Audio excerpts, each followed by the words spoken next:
अनंत चतुर्दशी की कथा। एक बार महाराज युधिष्ठिर ने राजसूय यज्ञ किया।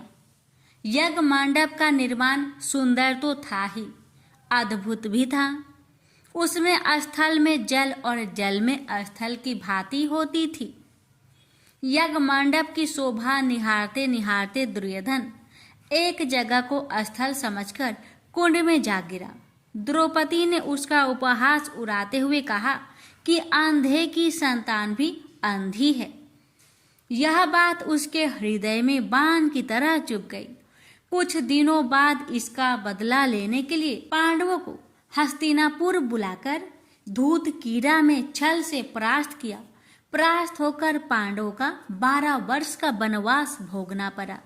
वन में रहते हुए पांडवों को अनेक कष्टों को सहना पड़ा। एक दिन वन में युधिष्ठिर से मिलने भगवान श्री कृष्ण आए। युधिष्ठिर ने उनसे सब वृत्तांत कह सुनाया और उसे दूर करने का उपाय पूछा।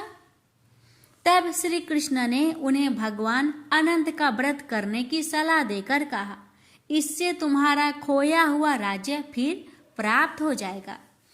इसके बाद श्री कृष्ण ने युधिष्ठिर को एक कथा सुनाई। प्राचीन काल में सुमंत नाम के ब्राह्मण के एक सुशीला नाम की कन्या थी। बड़ी होने पर ब्राह्मण ने सुशीला का विवाह कौंडिल्य ऋषि से कर दिया। कौंडिल्य ऋषि सुशीला को लेकर अपने आश्रम को चल दिए। रास्ते में रात हो जाने पर वे नदी तट पर संध्या करने लगे। सुशीला ने वहां पर बहुत सी स्त्रियों को किसी देवता की पूजा करते देखा। सुशीला के पूछने पर उन्होंने विधि पूर्वक अनंत व्रत की महत्ता समझा दी। सुशीला ने वही उस व्रत का अनुष्ठान करके 14 गांठों वाला डोरा हाथ में बांध लिया और अपने पति के पास आ गई। कौंडिल्य ऋषि ने सुशीला के हाथ में बंधे धागे के बारे में पूछा तो उसने सारी बात समझा दी। कौंडिल्य सुशीला की बातों से अप्रसन्न हो गए तथा उसके हाथ में बंधे डोरे को अग्नि में डाल दिया। यह अनंत भगवान का अपमान था।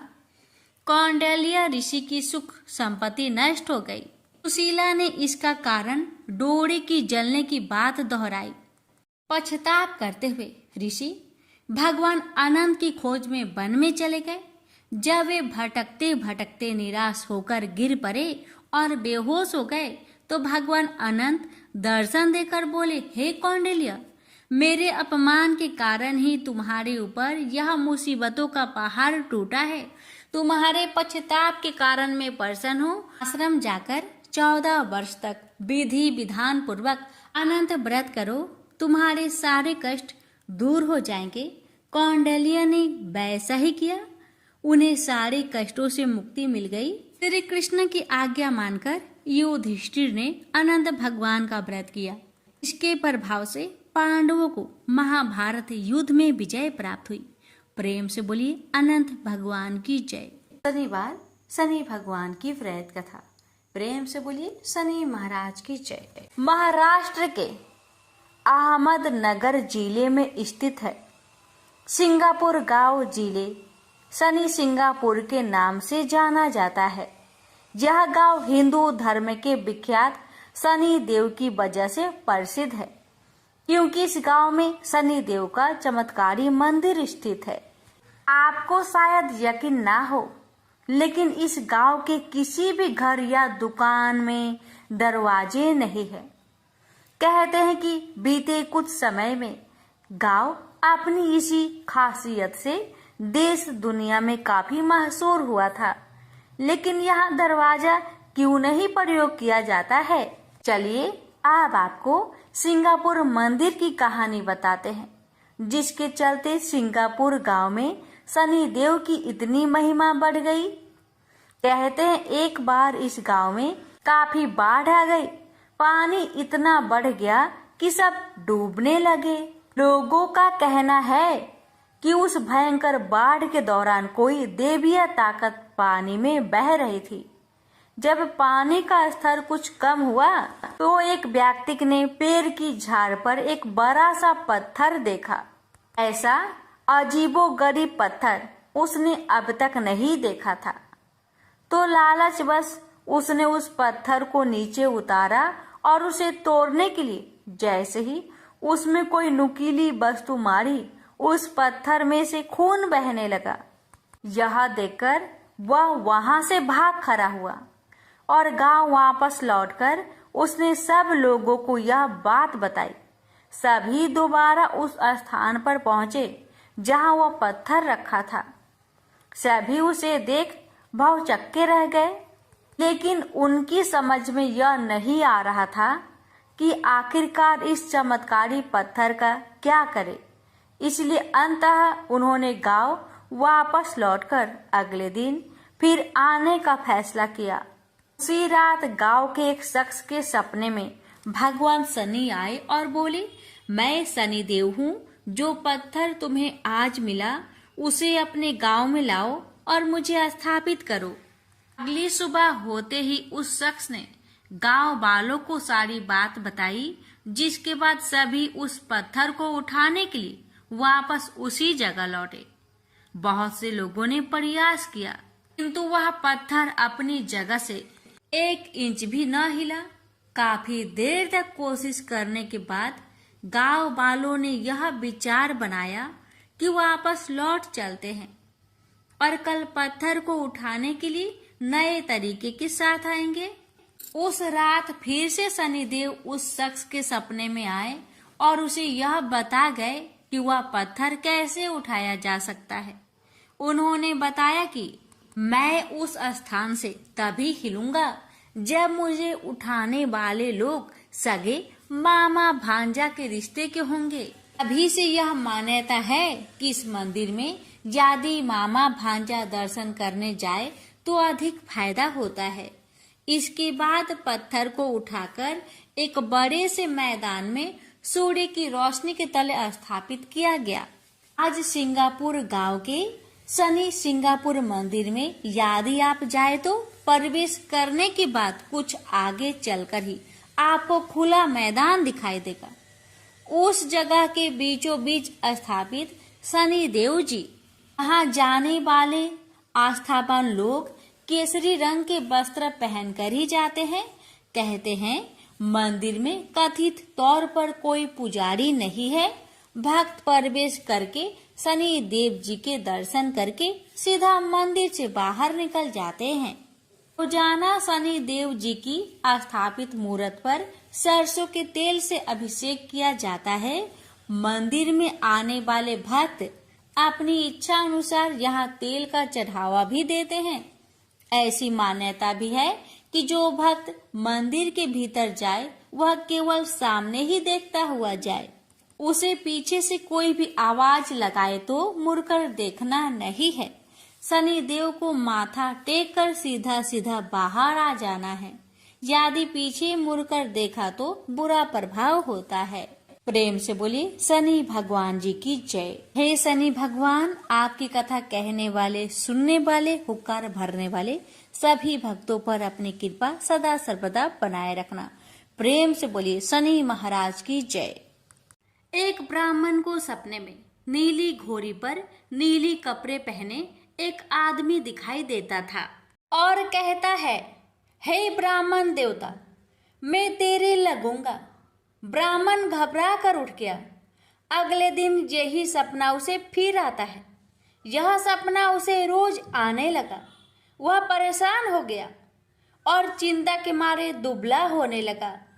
उसकी पत्नी ने कारण पूछा तो उसने सपने के बारे में बताया। ब्राह्मणी बोली, वे अवश्य ही शनि महाराज होंगे। आपकी बार दिखे तो कहना लग जाओ, पर 1:15 से ज्यादा मत लगना। उस दिन सपने आने पर ब्राह्मण ने कहा, लग जाओ, पर कितने समय के लिए लगोगे? शनि जी बोले, 7.5 वर्ष का लगूंगा।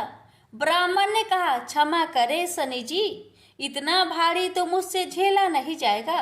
तब शनि जी बोले, तो 5 वर्ष का लग जाऊंगा। ब्राह्मण बोला, यह भी मेरे लिए ज्यादा है। शनि जी बोले, 2.5 साल का लग जाऊं। ब्राह्मण ने मना किया तो शनि जी कहने लगे, सवा पहर का तो लगूंगा ही, इतना तो कोढ़ी कलंगी भिखारी के भी लग जाता हूँ। तब ब्राह्मण ने कहा, ठीक है। ब्राह्मण को सवा पहर की शनि की दशा लग गई। ब्राह्मण ने नींद से जागकर ब्राह्मण से कहा, मेरे सवा पहर शनि की दशा लग गई है, इसलिए मैं जंगल में जाकर यह समय बिताऊंगा। मेरे लिए खाने पीने का सामान बांध दे। मेरे पीछे से किसी से लड़ाई झगड़ा ना हो, इसका ध्यान रखना। ज्यादातर घर में ही रहना, बच्चों का भी ध्यान रखना। इस सवा पहर के समय में कोई गाली भी दे तो चुपचाप सुन लेना, बहस मत करना। यह सब समझाकर ब्राह्मण जंगल में चला गया। जंगल में ब्राह्मण एक पीपल के पेड़ के नीचे बैठ गया और हनुमान जी का पाठ करने लगा। एक पहर बीत गया। ब्राह्मण ने सोचा बाकी बचा समय रास्ते में बीत जाएगा, इसलिए वहां से चल दिया। रास्ते में एक बारी में मतीरे लगे देखे। माली से एक मतीरा खरीदा, पोटली में बांधा और आगे बढ़ा। आगे एक आदमी मिला जो असल में शनिदेव थे। ब्राह्मण से पूछा, पोटली में क्या है? उसने कहा, मतीरा है। शनिदेव बोले, दिखाओ। ब्राह्मण ने पोटली खोली। उसमें राजकुमार का कटा हुआ खून से लथपथ सिर दिखा। शनिदेव ब्राह्मण को राजा के पास ले गए और कहा कि इस ब्राह्मण ने राजकुमार की हत्या कर दी है। इसके पास पोटली में राजकुमार का सिर है। राजा ने कहा, मैं यह नहीं देख सकता, इस ब्राह्मण को सूली पर चढ़ा दो। राजा के यहाँ हाहाकार मच गया। ब्राह्मण को सूली पर चढ़ाने से पहले पूछा गया कि उसकी कोई आखिरी इच्छा हो तो बताए। ब्राह्मण ने सोचा किसी तरह सवा पहर पूरा करना होगा। उसने कहा, वहाँ रोज बालाजी की कथा सुनता है। मरने से पहले अंतिम बार बालाजी की कथा सुनना चाहता हूँ। ब्राह्मण को कथा सुनाने का प्रबंध किया गया। कथा कहते कहते सवा पहर पूरा हो गया। शनि की दशा टलते ही राजकुमार शिकार खेलकर लौटता हुआ दिखाई दिया। राजकुमार को आता देख राजा बहुत खुश हुआ, लेकिन उसे निर्दोष ब्राह्मण की हत्या का दोष लगने का डर सताने लगा। उसने तुरंत घोड़सवार सैनिकों को ब्राह्मण को आदर सहित ले आने के लिए भेजा। ब्राह्मण राज दरबार में आया तो राजा ने क्षमा मांगी और पोटली दिखाने के लिए कहा। पोटली खोली तो उसमें मतीरा था। राजा ने इन सब के बारे में पूछा तो ब्राह्मण ने बताया, मुझे सवा पहर की शनिचर की दशा लगी थी, इस कारण यह सब तमाशा हुआ। राजा ने पूछा, यह दशा कैसे टलती है? ब्राह्मण बोला, राजा, यह सेठ के लगे तो काला हाथी या काला घोड़ा दान करे, गरीब के लगे तो पीपल की पूजा करे तब बोले, साचा शनिचर कहिए, जाके पाओ सदा ही पढ़िए। शनि की कहानी सुने, तिल का तेल और काला उड़द दान करे, काले कुत्ते को तेल से चुपर कर रोटी खिलाए तो शनिचर की दशा उतर जाती है। राजा ने उसे मतीरा वापस दे दिया। घर आकर ब्राह्मण ने मतीरा काटा तो उसमें बीज की जगह हीरे मोती निकले। ब्राह्मण ने पूछा, यह कहाँ से लाए? आप तो कह रहे थे कि शनि की दशा लगी है। ब्राह्मण ने कहा, जब दशा लगी थी तो यही मतीरा राजकुमार का सिर बन गया था। उतरती दशा के शनि जी निहाल कर गए। हे शनि देवता, जैसे ब्राह्मण के शनि की दशा लगी वैसी किसी को ना लगे। प्रेम से बोलिए शनि देव की जय। एक समय स्वर्ग लोक में सबसे बड़ा कौन के प्रश्न पर 9 ग्रहों में वाद विवाद हो गया। विवाद इतना बढ़ा कि परस्पर भयंकर युद्ध की स्थिति बन गई। निर्णय के लिए सभी देवता देवराज इंद्र के पास पहुंचे और बोले, हे देवराज, आपको निर्णय करना होगा कि हम में से सबसे बड़ा कौन है। देवताओं का प्रश्न सुनकर देवराज इंद्र उलझन में पड़ गए। इंद्र बोले, मैं इस प्रश्न का उत्तर देने में असमर्थ हूँ। हम सभी पृथ्वी लोक में उज्जैनी नगरी में राजा विक्रमादित्य के पास चलते हैं। देवराज इंद्र सहित सभी ग्रह देवता उज्जैनी नगरी पहुंचे। महल में पहुंचकर जब देवताओं ने उनसे अपना प्रश्न पूछा तो राजा विक्रमादित्य भी कुछ देर के लिए परेशान हो उठे, क्योंकि सभी देवता अपनी अपनी शक्तियों के कारण महान थे। किसी को भी छोटा या बड़ा कह देने से उनके क्रोध के प्रकोप से भयंकर हानि पहुंच सकती थी।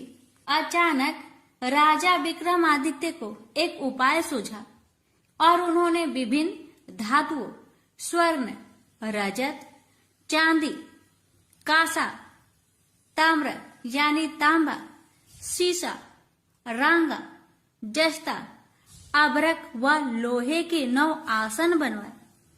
धातुओं के गुणों के अनुसार सभी आसनों को एक दूसरे के पीछे रखवाकर उन्होंने देवताओं को अपने अपने सिंहासन पर बैठने के लिए कहा।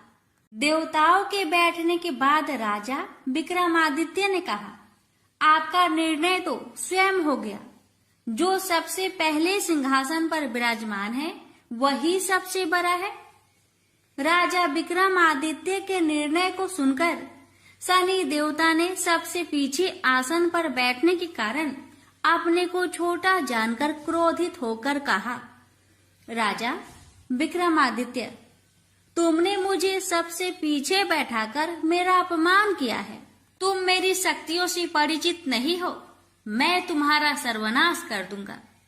शनि ने कहा, सूर्य एक राशि पर 1 महीने, चंद्रमा 2.25 दिन, मंगल 1.5 महीने, बुध और शुक्र 1 महीने, बृहस्पति 13 महीने रहते हैं, लेकिन मैं किसी राशि पर 7.5 वर्ष 7.5 तक रहता हूँ।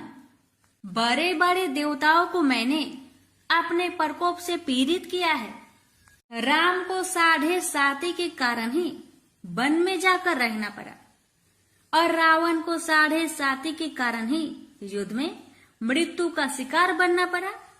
राजा, तू भी मेरे प्रकोप से नहीं बच सकेगा। इसके बाद अन्य ग्रहों के देवता तो प्रसन्नता के साथ चले गए, परंतु शनिदेव बड़े क्रोध के साथ वहां से विदा हुए। राजा विक्रमादित्य पहले की तरह ही न्याय करते रहे। अन्य राज्यों में सभी स्त्री पुरुष बहुत आनंद से जीवन यापन कर रहे थे। कुछ दिन ऐसे ही बीत गए। उधर शनि देवता अपने अपमान को भूले नहीं थे। विक्रमादित्य से बदला लेने के लिए एक दिन शनिदेव ने घोड़े के व्यापारी का रूप धारण किया और बहुत से घोड़े के साथ उज्जैनी नगरी पहुंचे। राजा विक्रमादित्य ने राज्य में किसी घोड़े के व्यापारी की आने के समाचार सुना तो अपने अश्वपाल को कुछ घोड़े खरीदने के लिए भेजा। घोड़े बहुत कीमती थे। तो पाल ने जब वापस लौटकर इस संबंध में बताया तो राजा विक्रमादित्य ने स्वयं आकर एक सुंदर व शक्तिशाली घोड़े को पसंद किया।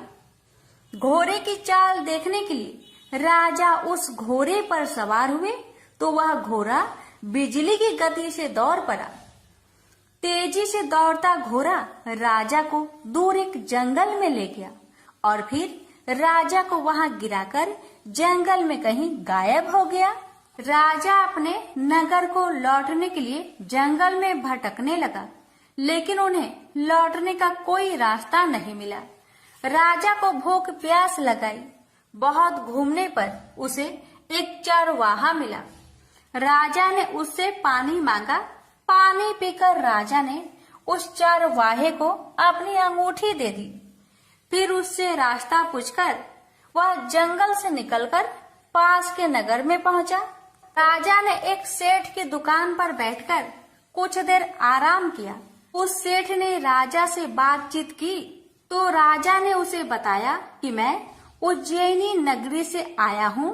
राजा के कुछ देर दुकान पर बैठने से सेठ जी की बहुत बिक्री हुई। सेठ ने राजा को बहुत भाग्यवान समझा और खुश होकर उसे अपने घर भोजन के लिए ले गया। सेठ के घर में सोने का एक हार खूंटी पर लटका हुआ था। राजा को उस कमरे में छोड़कर सेठ कुछ देर के लिए बाहर गया। तभी एक आश्चर्यजनक घटना घटी। राजा के देखते देखते सोने के उस हार को खूंटी निकल गई।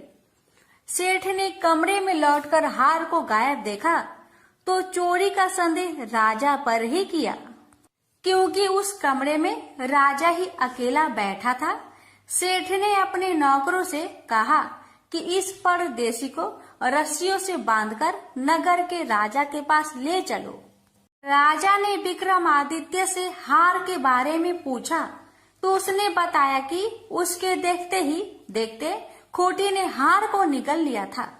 इस पर राजा ने क्रोधित होकर चोरी करने के अपराध में विक्रमादित्य के हाथ पांव कटवाने का आदेश दे दिया। राजा विक्रमादित्य के हाथ पांव काटकर उसे नगर के सड़क पर छोड़ दिया गया। कुछ दिन बाद एक तेली उसे उठाकर अपने घर ले गया और उसे अपने कोल्हू पर बैठा दिया। राजा आवाज देकर बैलों को हाँकता रहता। इस तरह तेली का बैल चलता रहा और राजा को भोजन मिलता रहा। शनि के प्रकोप की 7.5 पूरी होने पर वर्षा ऋतु आरंभ हुई। राजा विक्रमादित्य एक रात मेघ मल्हार गा रहा था कि तभी नगर के राजा की लड़की राजकुमारी मोहिनी रथ पर सवार उस तेली के घर के पास से गुजरी। उसने मेघ मल्हार सुना तो उसे बहुत अच्छा लगा और दासी को भेजकर गाने वाले को बुला लाने को कहा। दासी ने लौटकर राजकुमारी को अपंग राजा के बारे में सब कुछ बता दिया।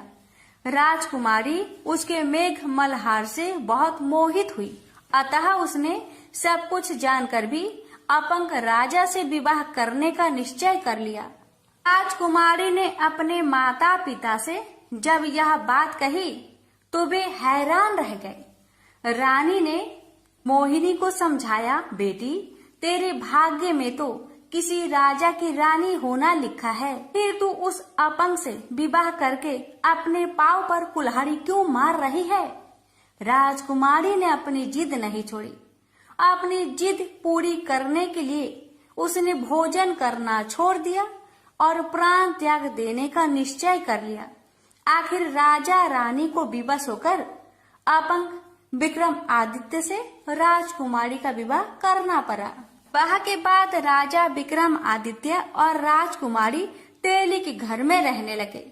उस रात स्वप्न में शनिदेव ने राजा से कहा, राजा तुमने मेरा प्रकोप देख लिया, मैंने तुम्हें अपने अपमान का दंड दिया है। राजा ने शनिदेव से क्षमा करने को कहा और प्रार्थना की, हे शनिदेव, आपने जितना दुख मुझे दिया है अन्य किसी को न देना। शनिदेव ने कुछ सोचकर कहा, राजा मैं तुम्हारी प्रार्थना स्वीकार करता हूँ। जो कोई स्त्री पुरुष मेरी पूजा करेगा, शनिवार को व्रत करके मेरी व्रत कथा सुनेगा, उस पर मेरी अनुकंपा बनी रहेगी। प्रातः काल राजा विक्रमादित्य की नींद खुली तो अपने हाथ पांव देखकर राजा को बहुत खुशी हुई। उसने मन ही मन शनिदेव को प्रणाम किया। राजकुमारी भी राजा के हाथ पांव सही सलामत देखकर आश्चर्य में डूब गई। राजा विक्रमादित्य ने अपना परिचय देते हुए शनिदेव के प्रकोप की सारी कहानी सुनाई। सेठ को जब इस बात का पता चला तो दौड़ता हुआ तेली के घर पहुंचा और राजा के चरणों में गिरकर क्षमा मांगने लगा। राजा ने उसे क्षमा कर दिया, क्योंकि यह सब तो शनिदेव के प्रकोप के कारण हुआ था। सेठ राजा को अपने घर ले गया और उसे भोजन कराया। भोजन कराते समय वहां एक आश्चर्यजनक घटना घटी। सबके देखते देखते उस खूंटी ने हार उगल दिया। सेठ जी ने अपनी बेटी का विवाह भी राजा के साथ कर दिया और बहुत से स्वर्ण आभूषण धन आदि देकर राजा को विदा किया। राजा विक्रमादित्य राजकुमारी मोहिनी और सेठ की बेटी के साथ उज्जैनी पहुँचे तो नगर वासियों ने हर्ष से उनका स्वागत किया। अगले दिन राजा विक्रमादित्य ने पूरे राज्य में घोषणा कराई कि शनिदेव सब देवों में सर्वश्रेष्ठ है। प्रत्येक स्त्री पुरुष शनिवार को उनका व्रत करे और व्रत कथा अवश्य सुने। राजा विक्रमादित्य की घोषणा से शनिदेव बहुत प्रसन्न हुए। शनिवार का व्रत करने और व्रत कथा सुनने के कारण सभी लोगों की मनोकामनाएं शनिदेव की अनुकंपा से पूरी होने लगी। सभी लोग आनंद पूर्वक रहने लगे। प्रेम से बोलिए शनि महाराज की जय हो। एक बार भगवान विष्णु, शंकर और ब्रह्मा जी के बीच एक संवाद शुरू हुआ।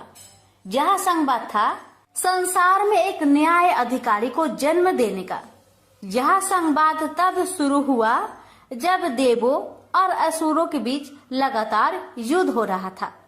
असुरों को लगता था कि जब न्याय की बात आती है तो फैसला देवों के हक में सुनाया जाता है, परंतु असुरों के गुरु शुक्राचार्य को भगवान शंकर पर पूर्ण विश्वास था कि वह देवों के साथ असुरों के हितों की भी रक्षा करेंगे। भगवान शंकर ने अपने परम भक्त शुक्राचार्य को निराश नहीं किया। भगवान शंकर ही थे जिन्होंने शनि देव के जन्म की पथकथा लिखी। शनि देव का जन्म सूर्य पुत्र के रूप में हुआ, जिनकी माँ का नाम छाया था।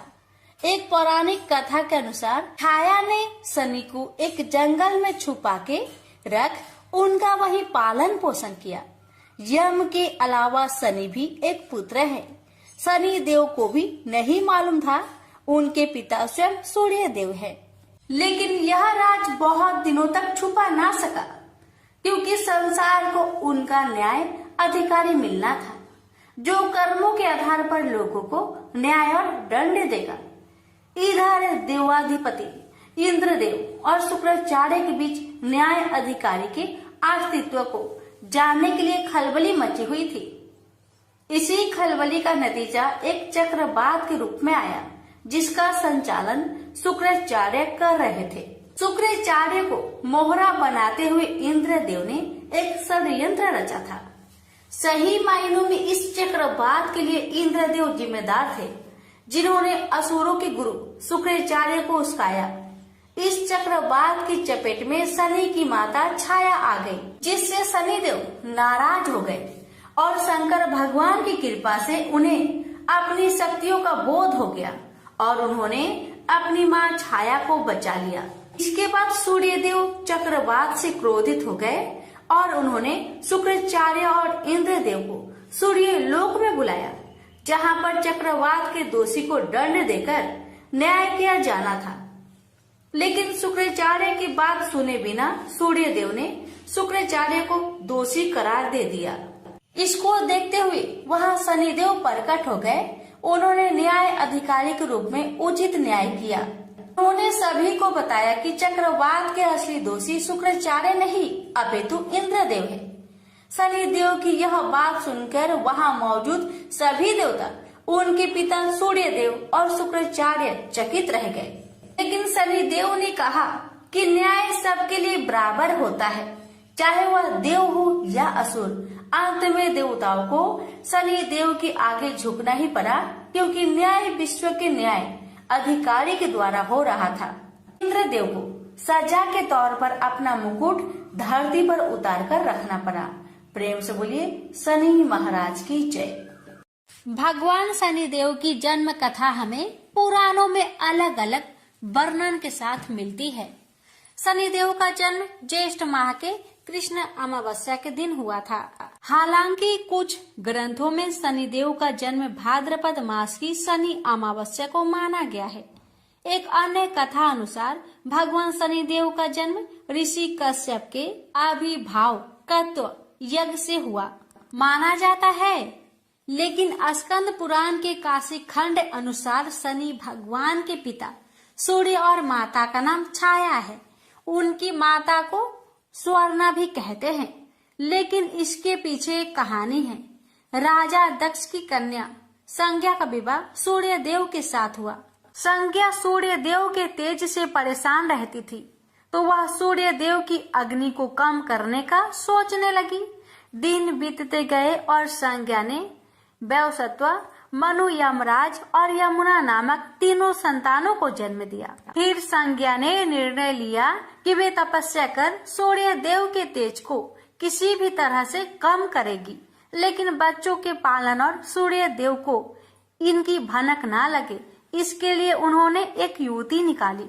उन्होंने अपने तप से अपनी ही तरह की एक महिला को पैदा किया और उसका नाम स्वर्णा रखा। यह संज्ञा की छाया की तरह थी, इसलिए इसका नाम छाया हुआ।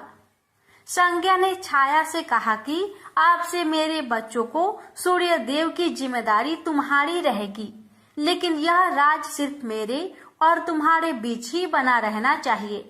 यह कहकर संज्ञा वहां से चलकर पिता के घर पहुंची, तो पिता ने कहा कि ये तुमने अच्छा नहीं किया, तुम पुनः अपने पति के पास जाओ। जब पिता ने शरण नहीं दी तो संज्ञा वन में चली गई और घोड़ी का रूप धारण करके तपस्या में लीन हो गई। उधर सूर्य देव को जरा भी आभास नहीं हुआ कि उनके साथ रहने वाली संज्ञा नहीं, स्वर्णा है।